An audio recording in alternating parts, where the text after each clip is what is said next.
to the Passenger Seat Podcast, a podcast designed to fill your passenger seat with chat about classic cars, all recorded from my 1968 Morris Minor Peggy.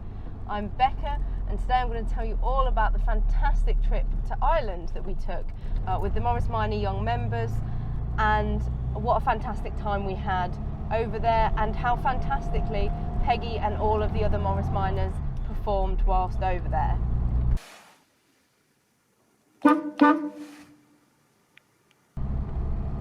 So, a little over a year ago, myself and Nathaniel, who have been running the young members for the last 3 years, decided to add someone else to the team ready for when I step down, or by the time this podcast goes out, when I have already stepped down. And we took in some applications, and we had Dara come forward, and his application kind of fitted what we needed, and we decided to go with him. And he's been really keen and really active in getting stuff together, and it was his kind of goal to get the young members on a big road trip over to Northern Ireland, where he's from, and get everybody driving around the roads that he loves so much over there.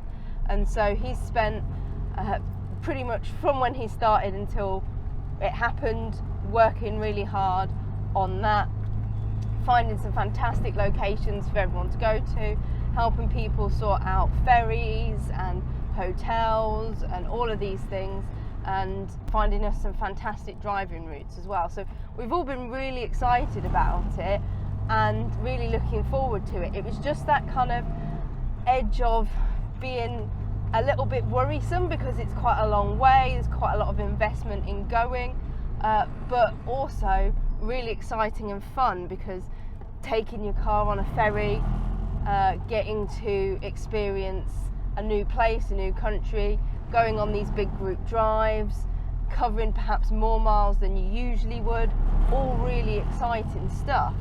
And so there was a real sense of adventure to it right from the kind of early inception of it. And obviously I've done lots of trips in Peggy, lots of long holidays and stuff, but even so, the element of doing it with the other young members was really fun and really exciting, and something I was really looking forward to.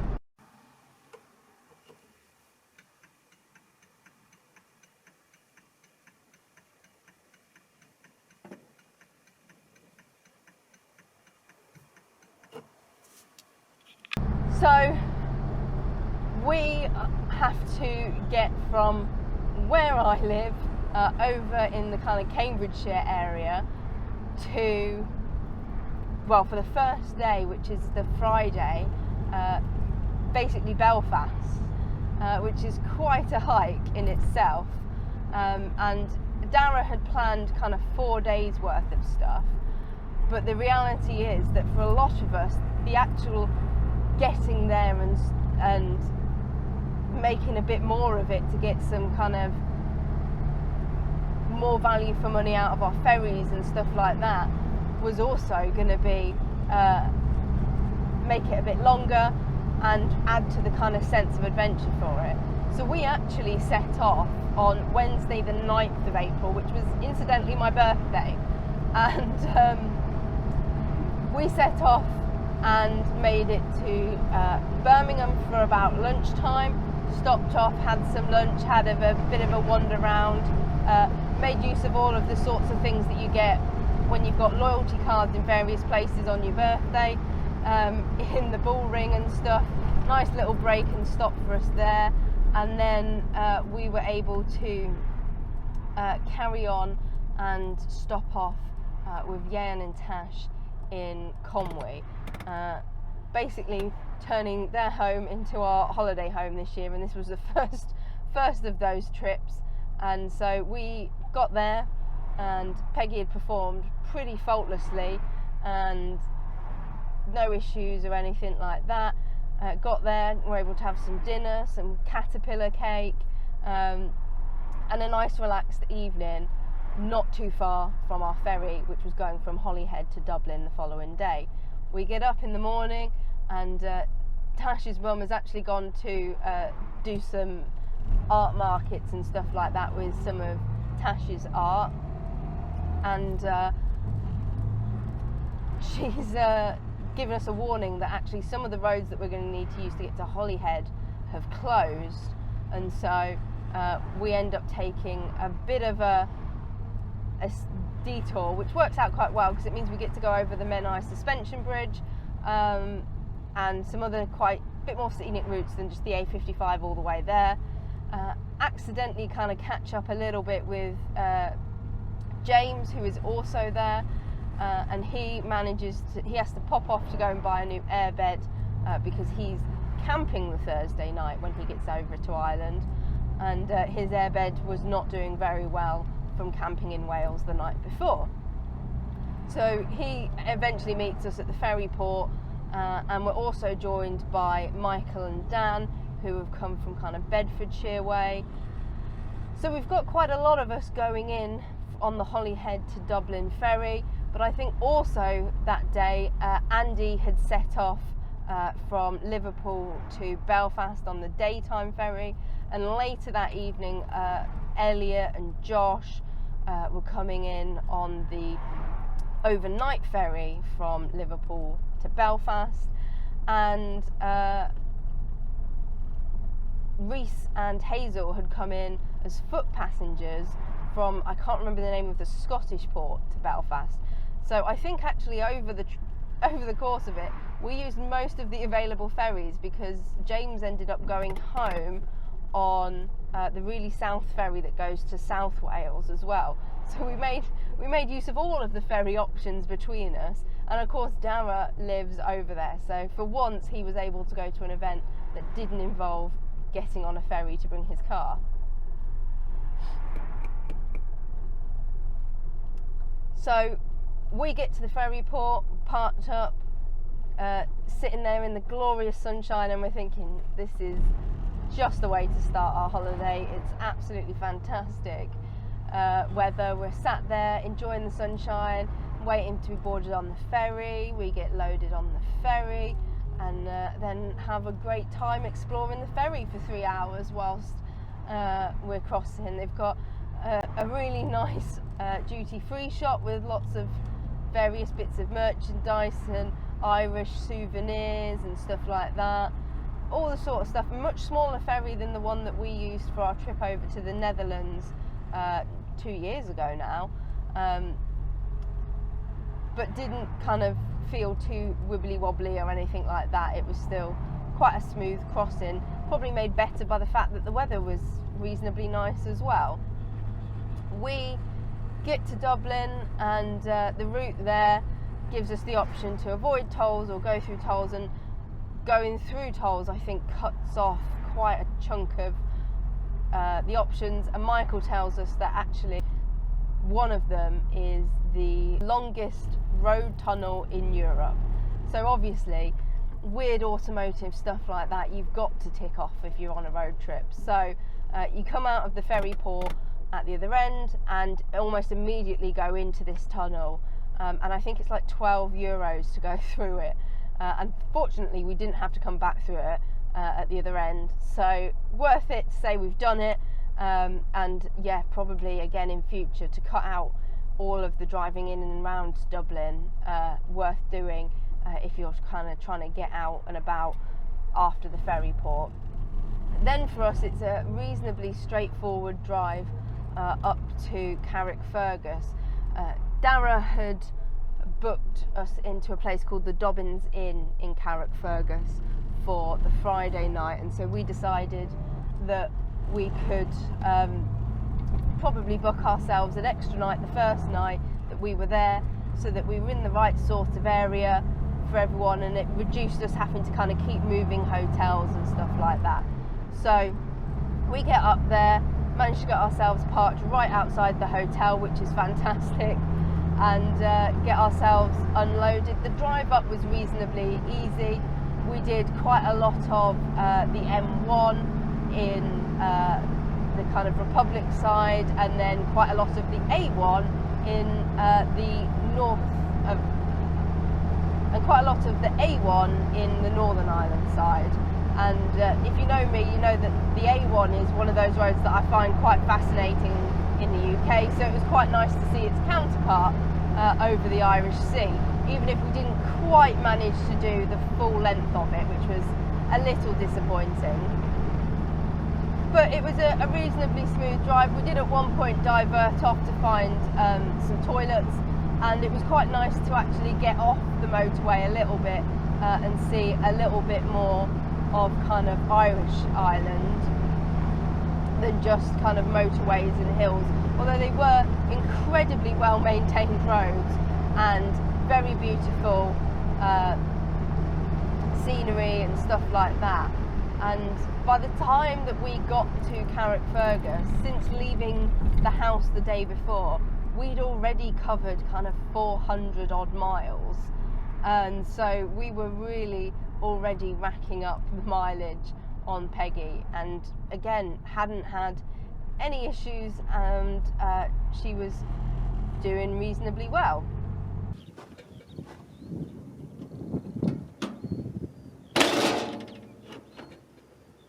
And Yayan had brought Patch along for the trip, and Patch had had some last minute repairs, but again was doing reasonably well on those as well.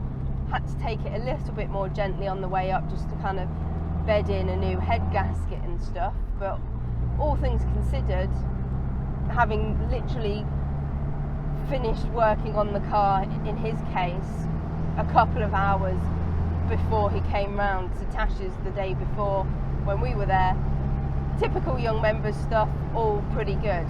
Now we got there and there was a Wetherspoons across the road, not the most Irish thing, but it was easy, and we were there quite late. I think we'd managed to get in for around 8 o'clock-ish. We just wanted some food and a bit to drink, so we got our first pints of Guinness and a bit of food.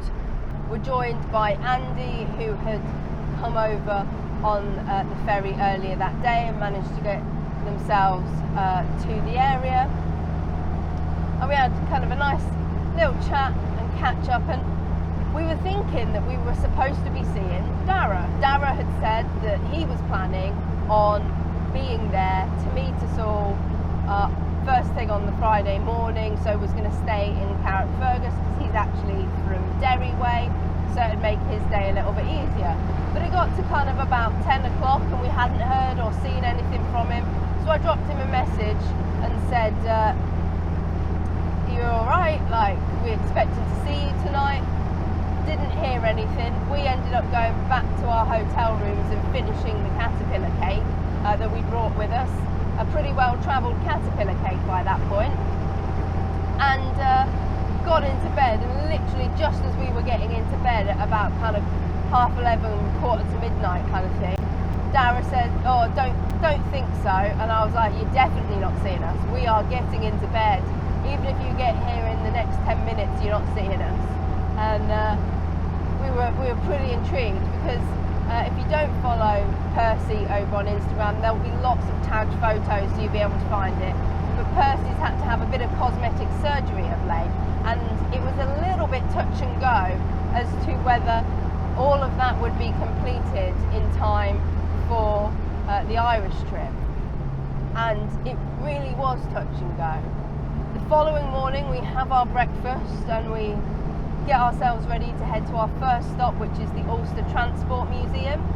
And we arrive, and in the car park is several of the people that have come on the ferry overnight and stuff, but also Dara and Percy, and written in the muck of Percy's currently Trafalgar blue bonnet was the date, which was the same day, the 11th of April, and 3:30 a.m, which is when they finally downed tools and said Percy is ready for the Northern Ireland trip. And I felt so proud of Dara for being able to get the car sorted and done, because having been in a position twice where the car that you love and you desperately want to go to an event that you've organised and you've put lots of work in, and you don't know whether it's going to make it, you don't know whether it's going to be finished until right at the last minute. It was such a relatable moment for me, and it was so fantastic to see it there. and to see him behind the wheel of it all weekend. So a massive well done to Dara, and be sure to follow Percy over on Instagram if you want to kind of see some more updates on all of the work that he's been doing there to get Percy happy and motoring again.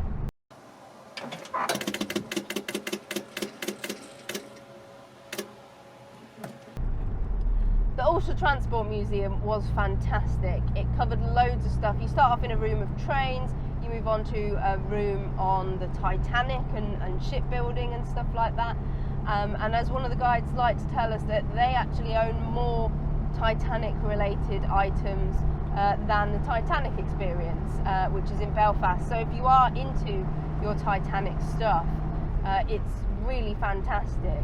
And they had this really interesting like replica of the boat kind of in the middle, but then it had little clusters of people around it that were divided up into crew, first class, second class and third class, and then those groups were separated out into survivors and those that had drowned.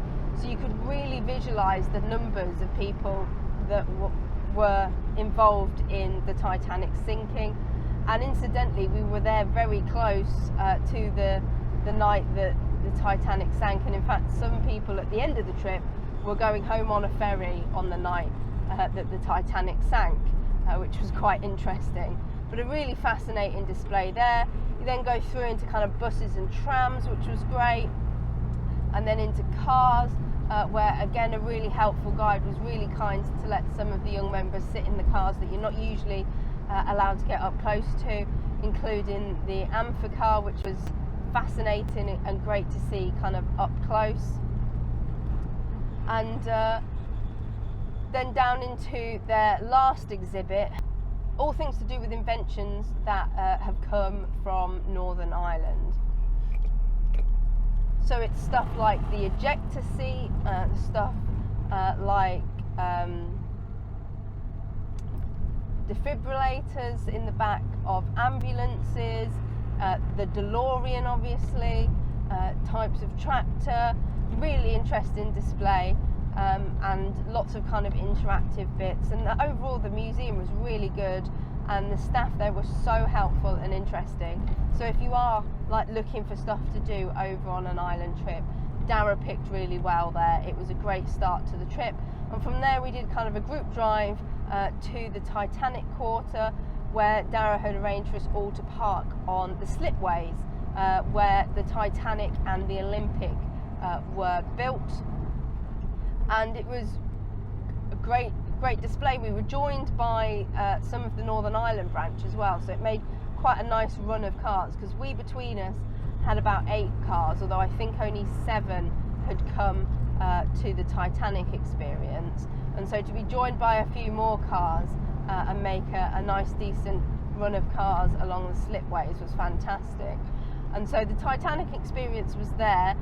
We decided that we'd kind of seen enough of what interested us regarding like the Titanic and stuff at the previous place, so we ended up kind of spending a lot of time walking around the kind of Titanic Quarter, really taking in the size, because they've marked out on the slipways where the boats sat, and so you can get really a really interesting idea of scale of how big these ships really were. And they had some really interesting photos in kind of the restaurants and the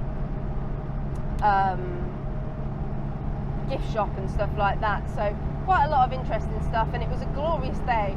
We did really well for weather on this trip, so it was just nice to kind of spend some time catching up with everyone out in the sunshine, enjoying the lovely views, taking in what is a very impressive building, and also the Harland and Wolff offices that is now the Titanic Hotel. So a really lovely afternoon there. We then all group drove over to Carrickfergus. The rest of them checked into Dobbins Inn, and then we headed out for some food at the only thing that we could really find. Carrickfergus was a little bit weird. It didn't feel that Irish with the spoons and a brewer's fare. but we did find a bit of island later on. But we had some food at this Brewers Fair and some more Guinness, and then we walked back to our hotel, and the bar in the hotel was open, and it was a really nice and cosy little pub space. So we ordered some more drinks and sat round chatting. There was quite a lot of discussion about Corby as a place, because I was trying to explain the accent there to some of our Scottish attendees who would come along. I don't think I did particularly well, and that might have been because I was on my second Guinness by this point. And then headed up to bed because we had a long day the following day.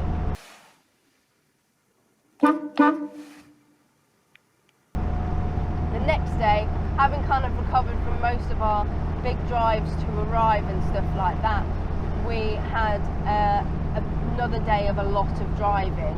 We were starting off in Carrickfergus and doing the Causeway coastal route to Giant's Causeway, and then on to Inishowen, where we were staying in Buncrana at a hotel that evening.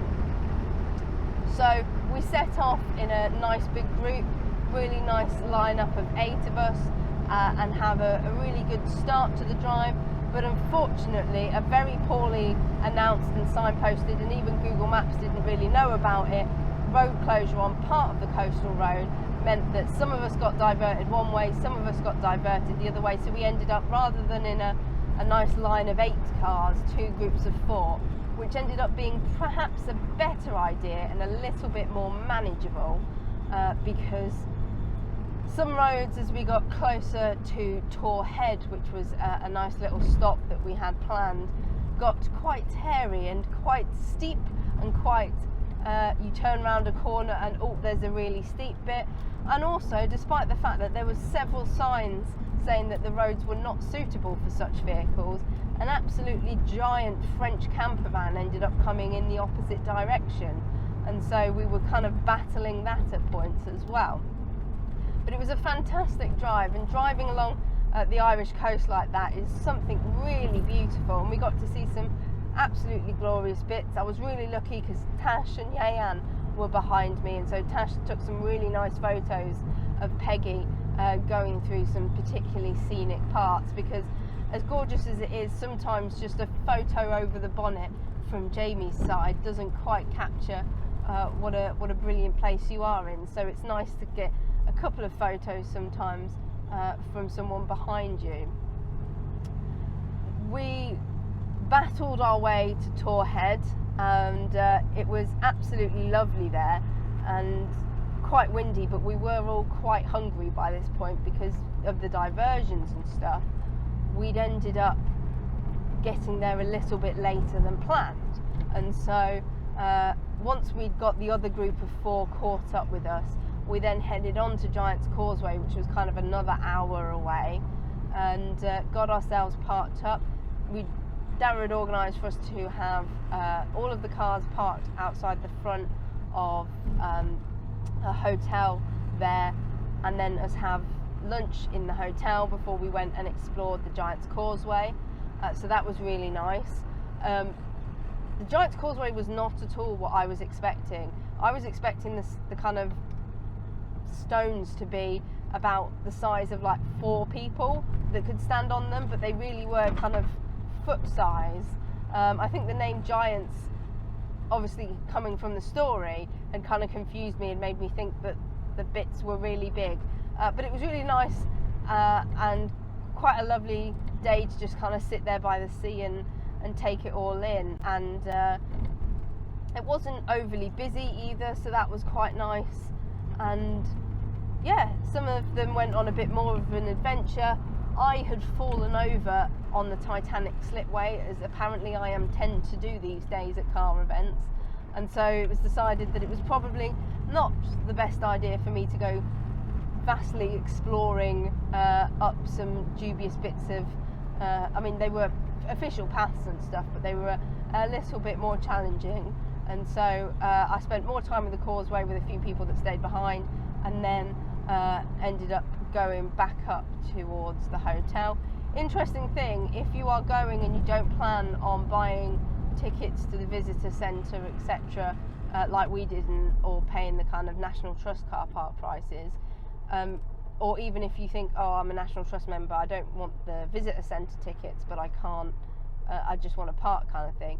Really interesting, you can't actually get into the gift shop that the National Trust have put on for the Giant's Causeway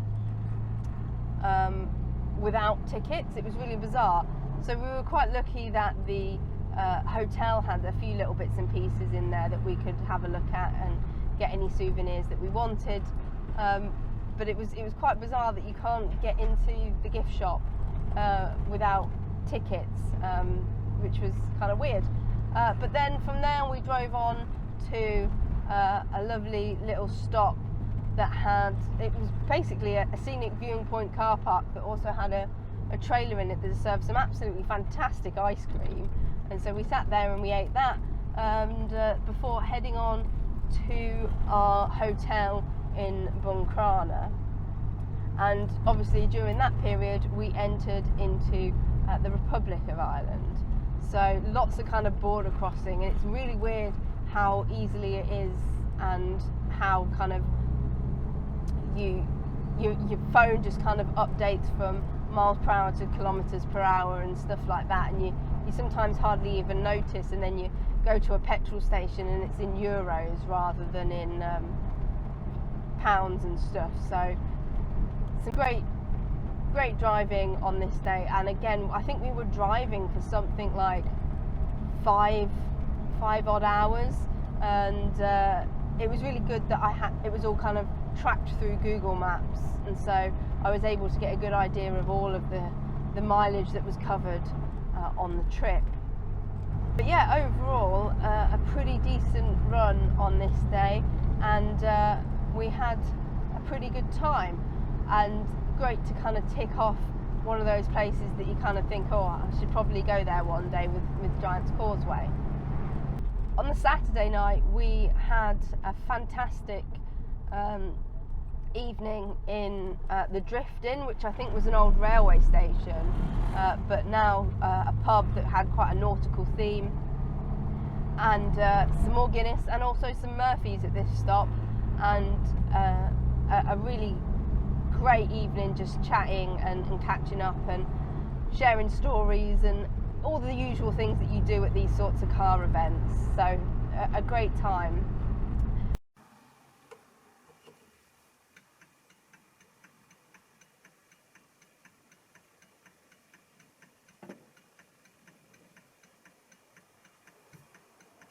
Then it was the Sunday, I think, by this point, and we did a little route round Inishowen. We did a place called Fort Dunree, I think it is, that has quite a lot of abandoned old military buildings, a military museum, and a lovely little cafe. It was quite interesting to explore and climb up the massive hill that they had there to kind of see out to sea. And then we did a little drive from there, which had what Dara declared to be the most challenging hill. It was incredibly steep, but you did manage to get a decent run up at it, and so we all succeeded, even though it was quite challenging.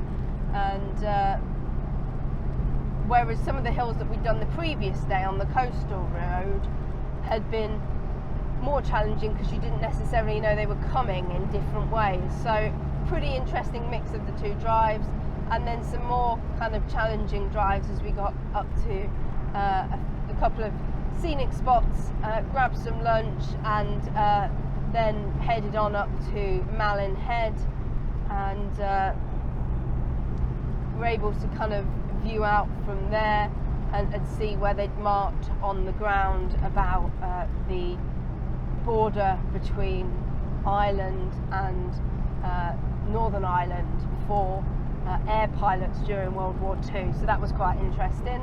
Following some more scenic drives on the Sunday, we went through a place amusingly named Muff, stopped off at the Muff liquor store and got some photos and had a bit of a giggle before heading back to the hotel. And we had a booking for a curry place in Buncrana, because a young members trip is not complete without a curry trip as far as Jamie and Yayan are concerned. And it was a really fantastic place. I think it was called like the Sherpa or something, and the food was amazing. We had a great time there, and Jamie was quite thrilled because you had to pay all together, so everyone sent Jamie money, but as far as his bank's concerned, he spent €400 on curry, which thrilled him no end. And so yeah, really lovely evening, and we were gradually coming to terms with the fact that there wasn't much of this trip left, and we were having such a fantastic time.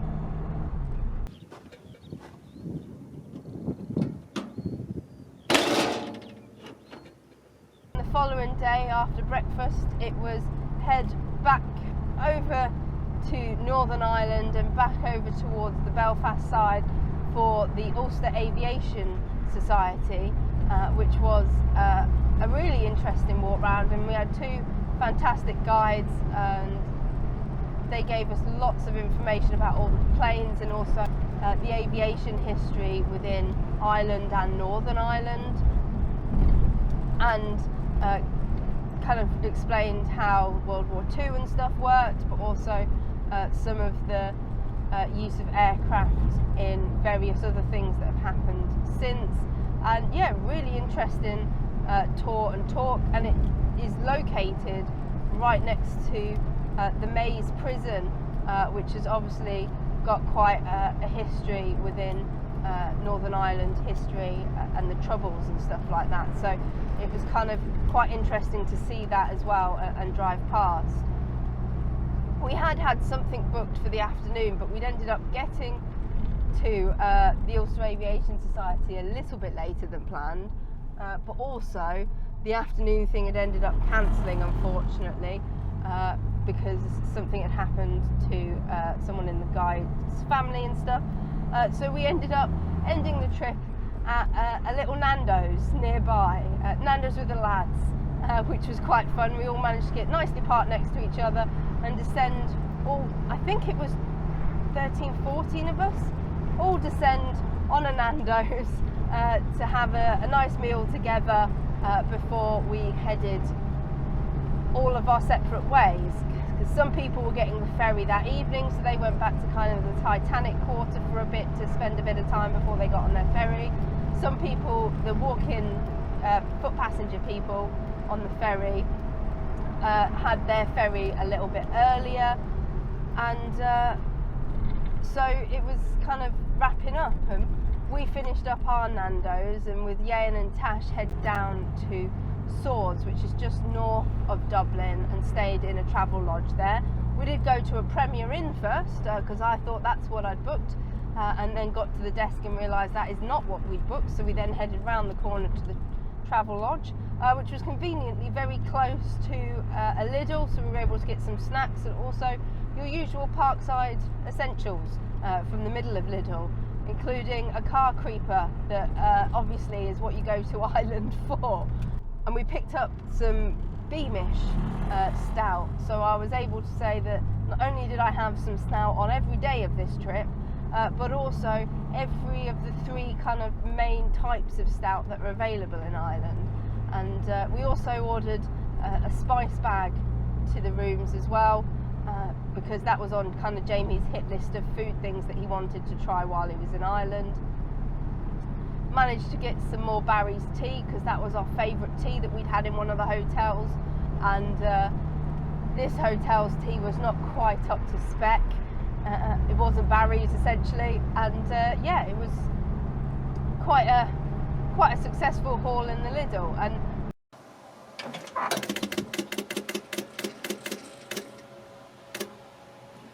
we were staying in Swords that night because we had a ferry the following evening from Dublin, which meant we were able to spend the day in Dublin, which was quite nice. So I have family that come from Dublin, so I was able to do a very quick drive-by of the house that my dad's dad lived in, and then we managed to go to the Guinness factory, get ourselves parked up, wander around Dublin, and then go to the Guinness factory tour, which was really fantastic.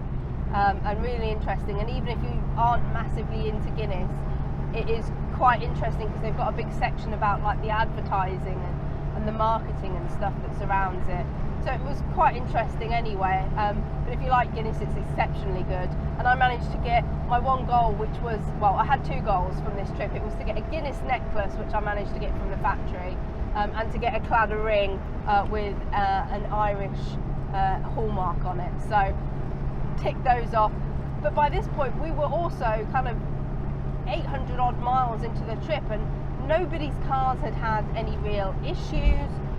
Nobody had had kind of any breakdowns or kind of, oh, I can't possibly go on, I need to stop and fix this here right now. Most stuff was being kind of tweaked about with it, planned stops.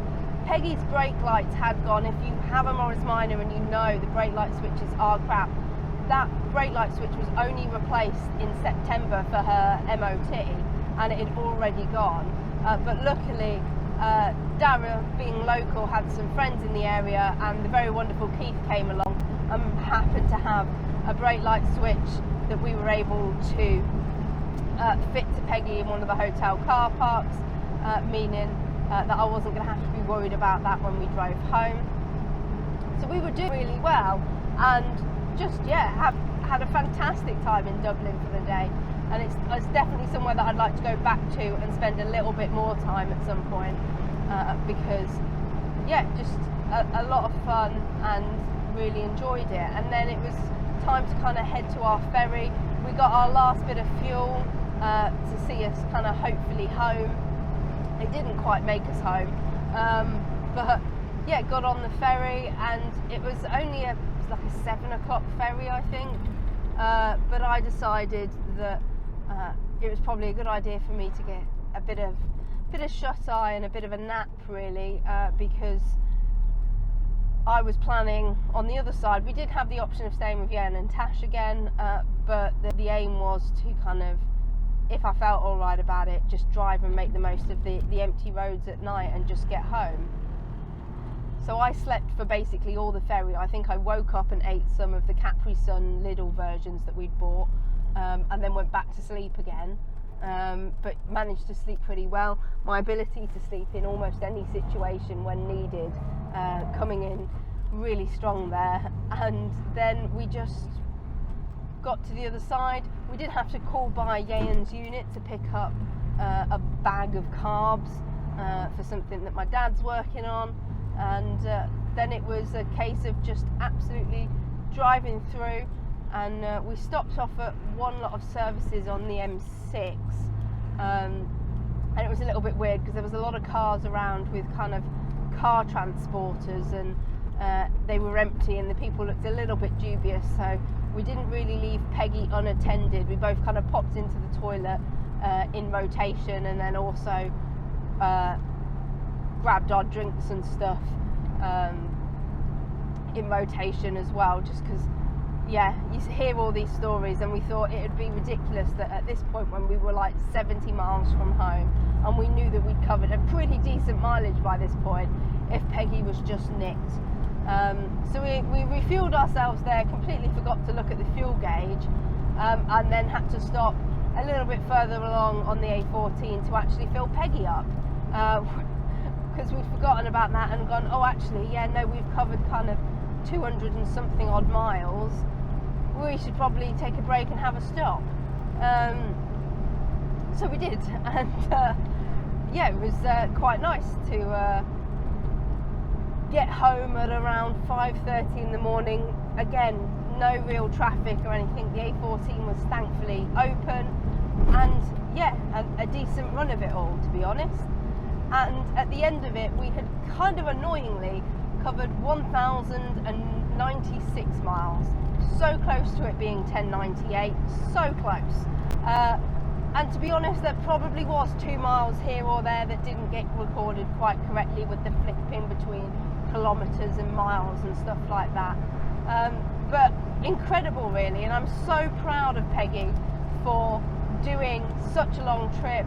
Some pretty intense driving, like there was some hills there where we were screaming up in first or second, and she just took it all in her stride. She's been an incredible car, and obviously she's now in need of a little bit of TLC before the Women's Weekender at the beginning of May, which will be happened by the time this podcast goes out. All the magic of filming and all of those sorts of things. But yeah, just a fantastic trip all round, and we just so grateful to Dara for all the organisation. I've been seeing all the emails and stuff come into the young members and the amount of work that's gone into it, but it has hopefully started a trend of doing this sort of thing. We've worked together on writing a little bit of a handbook to hopefully get some other young members who live in really interesting parts of the country to be tempted to put on a similar sort of thing kind of every other year for young members, which I think will be fun. It was so nice to kind of have a great group of people that we were going around with, explore some parts of the world that we might not otherwise have got to, and yeah, just have a really good adventure with the cars. Because yeah, that's definitely what it felt like. It felt like such an adventure and such an achievement. And by the end of it, it was a whole week. We'd left at kind of 10 a.m. on the Wednesday before and got home at 5:30 in the morning on the Wednesday after. And yeah, just been incredible. And I hope if you've been watching on the YouTube channel, you've enjoyed some of the footage and stuff that we caught. It was just absolutely beautiful, and we got so lucky with the weather. The only really bad rain was when we did a bit of driving on the Sunday, I think it was, and when we were driving home on the Tuesday night / Wednesday morning.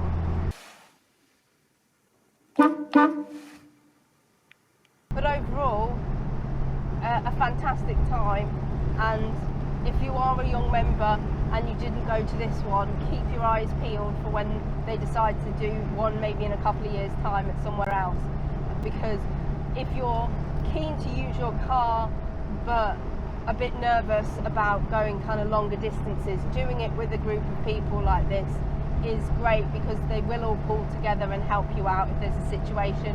I unfortunately only had white clothing by the time that we got the brake light switch, and so I was in charge of holding my brake down while other people very kindly spanned for me, and that is just testament to how brilliant the young members group is, and a great thing to have spent as my last official thing kind of in charge, but really it was Dara's weekend to be in charge with the young members. So I hope you've enjoyed hearing about it. Be sure to check out Instagram for more photos and stuff like that, and in the meantime, thank you ever so much for listening. Drive safely and happy motoring.